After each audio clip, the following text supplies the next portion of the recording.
Hello, welcome to Dissident Canada. My name is Tyler, and today I will be talking not so much in detail about what's going on at the BC Ostrich farm, but why it matters and why, people are failing on this issue.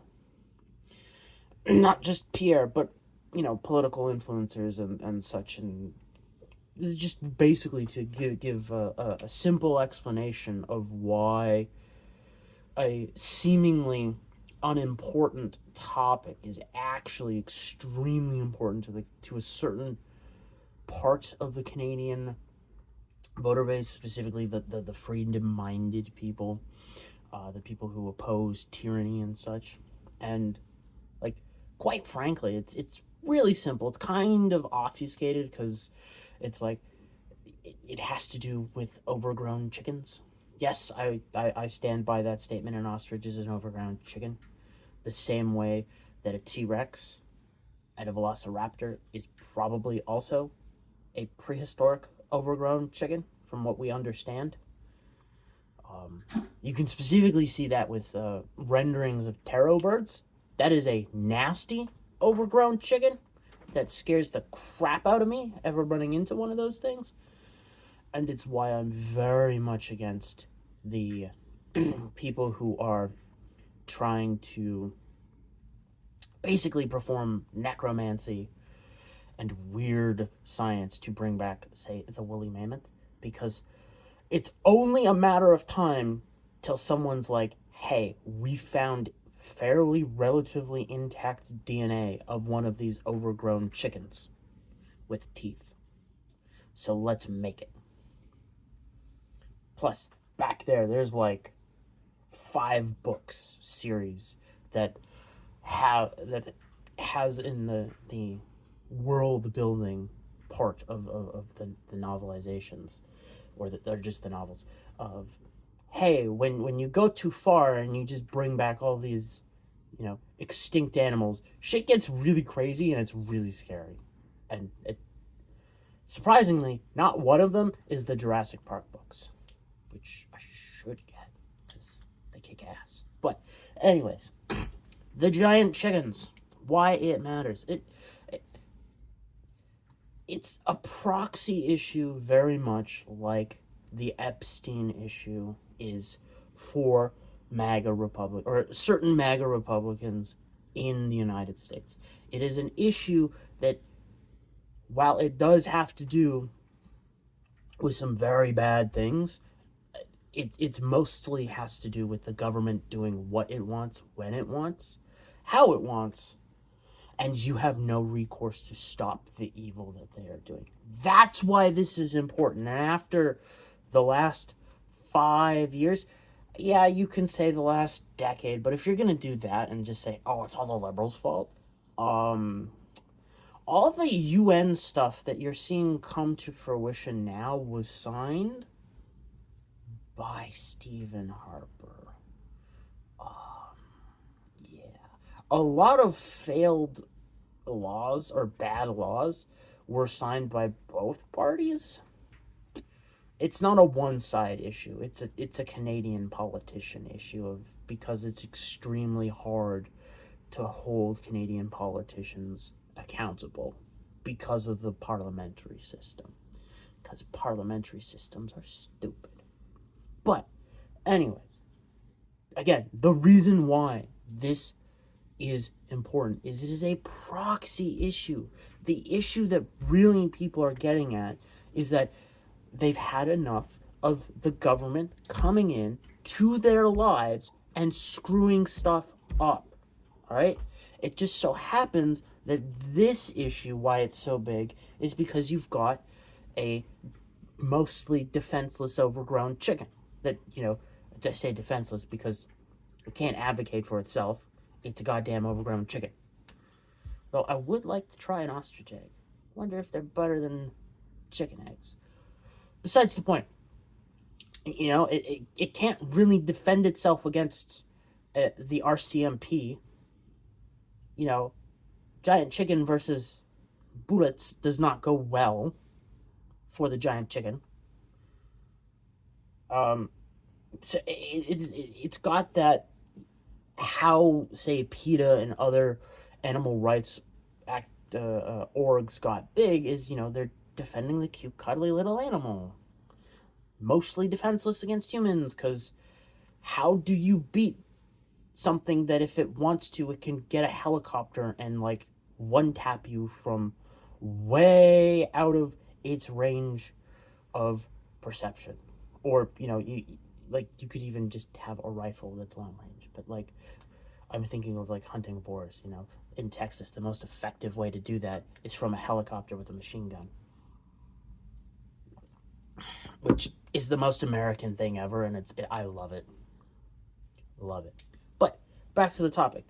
It's a wedge issue. It's a proxy wedge issue, and the fact that politicians are not catching on to, like, hey, this is about government overreach. This is about government coming into your lives and ruining it. This is about, the government doing stupid things all the time. This is about, the people feeling like they have no voice and have no recourse. That's why people are so mad at Pierre. Because he and his team are dipshits that don't understand that you actually need to speak on these, like, relatively small and somewhat unimportant issues, because the underlying problem is more important. Like, at the time that the ostrich farm was getting raided last week, or was it? Yeah, last week. All right, there was a missing boy in BC not that far away that the RCMP could have used their ostrich killing resources to go find and potentially have found this boy alive relatively well. That's now very unlikely with the weather they've had over there. Or, he was, at the time the ostrich farm raid was happening, he was talking about the liberal gun buyback, which is, liberal gun confiscation, and they've come out and basically said that in no uncertain terms now. Maybe you'll get compensation, maybe you won't, but it won't be the due compensation that accurately reflects the value of your property. But then again, when has the government ever done that? And yes, that is an issue, and that has been an ongoing, fairly important property rights issue for the last few years. Like 4 years, I think. Yeah, 4 years. But, like, this was the issue of the day and the week, and you got mostly silence from the Conservative Party. And when you did get something to speak out, it was not from Pierre, it was from the lackeys, and it was relatively soft. And this is what's the problem with Canadian politics. Is, again, this is the ostrich farm and the ostriches and the poor, and now the poor treatment of the ostriches to the point where it's likely animal abuse. Like, these are CMP officers, and the, what is it, CIFA or whatever the hell they're called, are abusing animals. And like, this isn't, the PETAs of the world saying, abusing animals is raising them to be eaten. No. This is, like, legitimate. Everybody would be like, nah, that's abusive behavior. Not properly feeding the animals, not properly hydrating the animals. Like, that's abuse, straight up. Like, I'm sorry if you don't like it, but as a pet owner multiple times, like, that is abusive fucking behavior. Which, by the way, my dog is doing fine. She's playing. She's doing a good job playing by herself. Bella, you doing good? Yeah? Okay, good girl. But, like, the problem is Canadian politicians are not voicing the concerns of the people. Like, we just went through an election earlier this year. We just went through a by-election. And at what point was the Conservative Party or opposition parties, just in general, accurately reflecting the concerns of the people properly? Like, again, I will if you're a dissident in Canada, you may have voted PPC. Where was the Bernier of 2021 election in the past election? All right, he did a better job then. He did not keep that momentum going forward. He did not keep the freedom. He was very much running on fuck you, I'm right, and was very embittered. And a whole massive tactical mistakes. But besides that, like, this is an important issue, again, because it's underlying. Like, if you had a politician that was in Parliament right now that came out, understood this issue, and was in BC at the Ostrich farm, they would garner much more political will and support than doing that in Parliament or shirking away. Now, the only thing the Conservatives have going for them right now is that nobody's currently thinking of an election.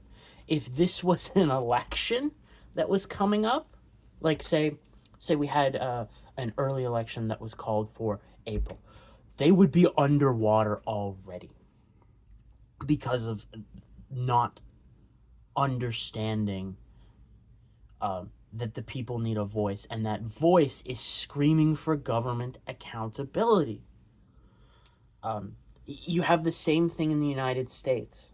If you look, it's why Comey got indicted. All right, I'm not hopeful with that indictment.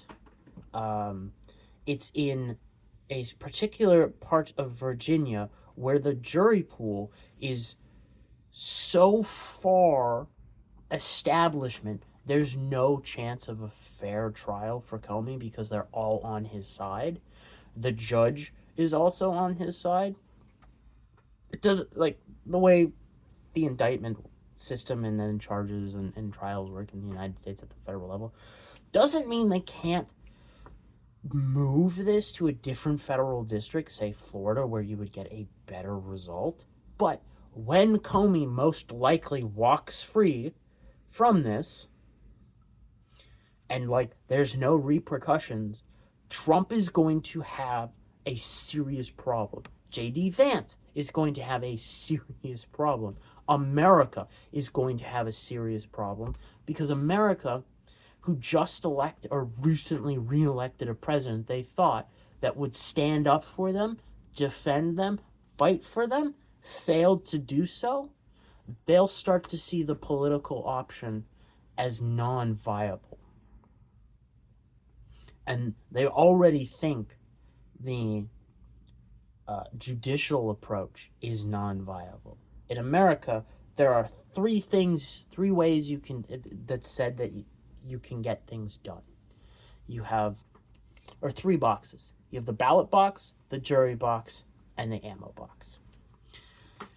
Two of those are off the table if Comey does not go to jail for the obvious crimes he's committed. Like, I don't know how better to describe that.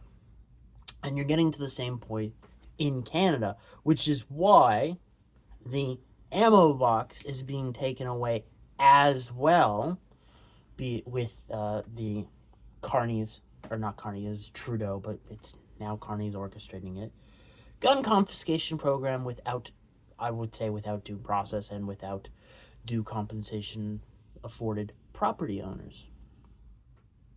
Like, it's a total mess what they're doing. Like, there are rifles that are so rare that are just going to be destroyed. Like, they're not going to hand over, collectible, like Swedish or Swiss made, target rifles from earlier in the last century that are, again, like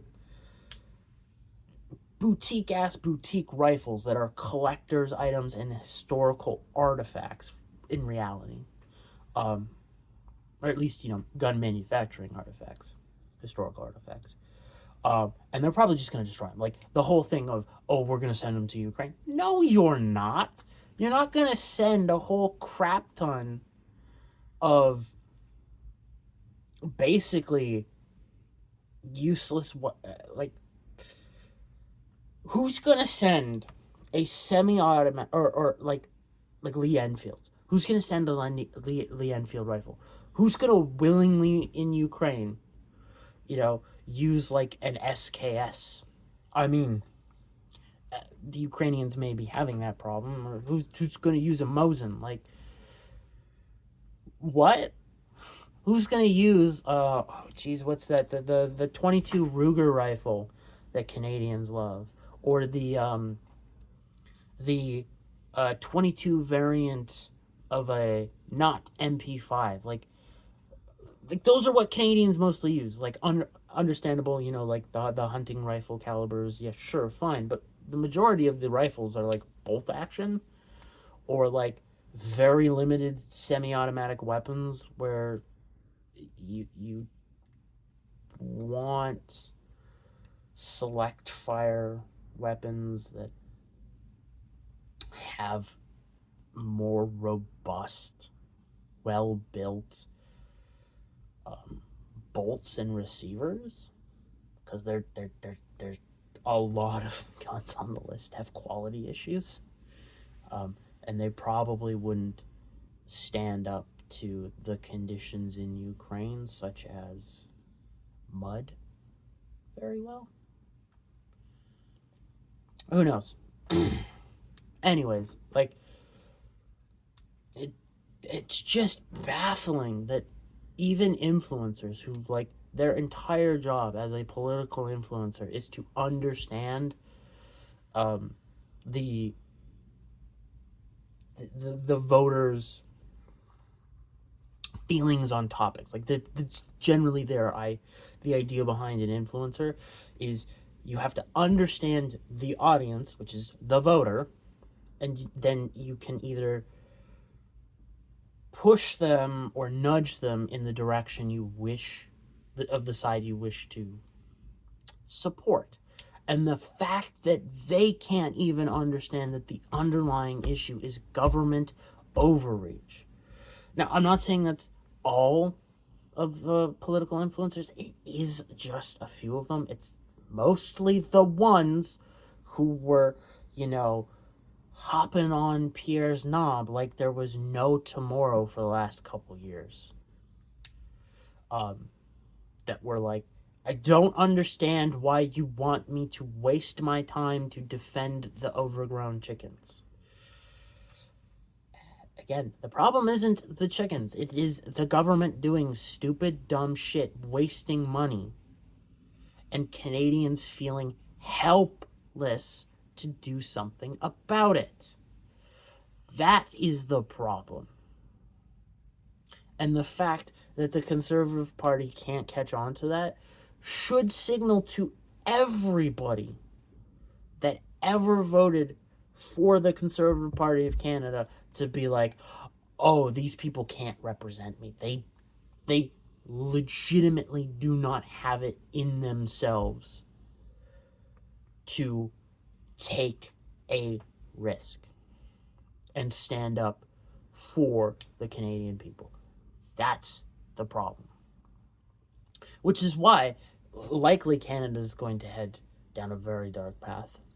I mean, it's already there.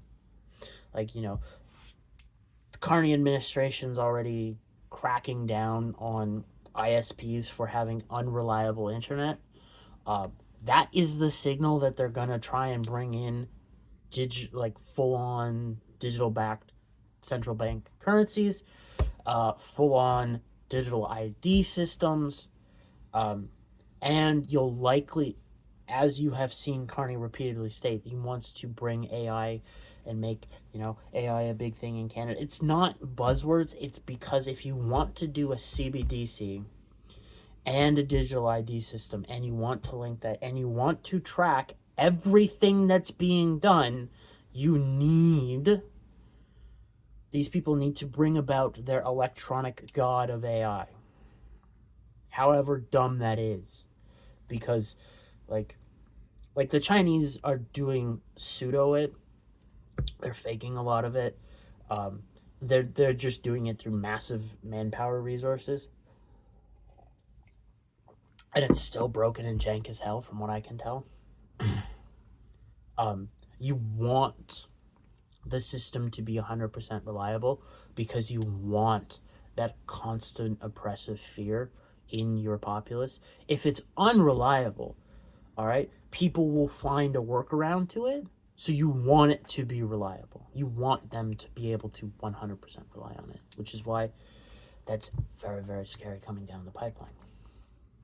And which is why I have been on, as much as I hate Rogers, I've been on their side of they need to continue to be shit, because as soon as they get their stuff together, all that digital stuff can be rammed down the pipeline, because that's the government infrastructure. They went with Rogers, and Bell is the one that was actually competing. So it's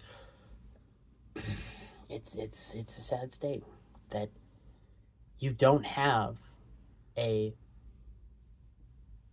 politician that understands the Canadians well enough. Yes, you may be able to say Maxime Bernier got this issue right, but where is he on the other issues and giving hope to Canadians? He's not doing that. Like he's kind of just being an angry jackass, to be honest and really fair to him. Like, that is the easiest way to say it, is he's out there again saying, fuck you, I was right and have been right, so just fucking elect me already. Like, that's the tone of Maxime Bernier. And while, again, I'll probably continue to vote PPC because I see no other option in Canada, I'm not doing it because I think Max is what Canada needs. I think it's a step in the right direction, from raging asshole to just a bitter jackass. Now, Max can completely turn that around and become the politician that Canada needs. Nothing is past reforming with him. The problem is, I don't think he has the people around him to understand that he needs to do that. So, some of that is some insider knowledge, and some of it's just, just a look at the way the PPC has acted, specifically the overarching headquarters branch, the way they've acted. They screwed it up. Nobody else. They done fucked up. Anyways, that's the video for today. That's why the overgrown chickens matter. Because it is a proxy for the real problem. The will of the people not being respected. The will of the people not having a voice. The people not having their concerns respected is the real problem. And it's kind of easy to figure that out if you just go on any social media website and you look at people talking about this that aren't, say, the owner of the overgrown chickens. It's why people care. Anyways, that's the video for today. Hope you had a good day. I'm gonna go finish off my homemade iced tea, which is fantastic. It is some peach tea, some peach lemon tea, actually. Just a little bit of sugar in there. It's really damn good. Just in case you wanted to know. Until tomorrow, where I'll probably talk about the economy, because, man, does it make all the sense and no the sense at the same time, and it's driving me nuts, and I kind of want to voice my concerns about that, because it's like the weirdest thing I've experienced. Till then, have a good day.